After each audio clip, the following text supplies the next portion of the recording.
হবে।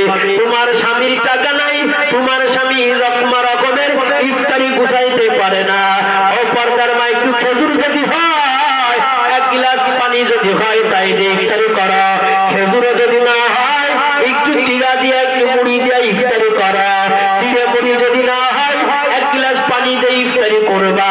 কিন্তু রোজা রাখিয়া খবরদার স্বামীর দিকে চোখ রাঙ্গা করে তাকাবা না, স্বামীর বেশি কথা বলবা না।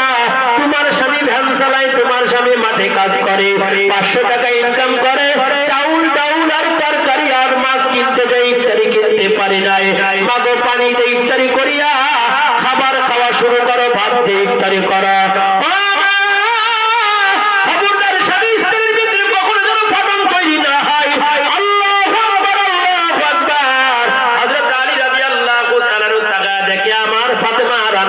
চলে গেছে রান্নাঘরে যায়, আটা দিয়ে রুটি বানায়, আটা দিয়ে রুটি বানায়, আর আমার কাপড়গুলো সুন্দর করে পরিষ্কার করার জন্য পানির ভিতরে ভিজাইতেছে।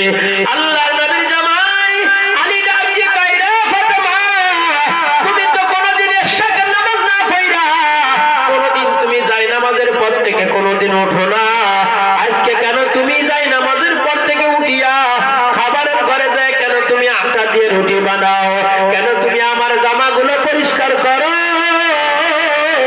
ও ফাতেমা, তুমি তোমার অভ্যাসের উল্টো কেন করলা? হযরতে ফাতেমা ডাক দিয়ে কয়, স্বামী গো, আমি আজকে যাই নামাজের পরে নামাজ পড়িয়া একটু মাথা রাখিয়া আমি ঘুমায় গেছিলাম, ওই ঘুমের ঘরে স্বপ্নে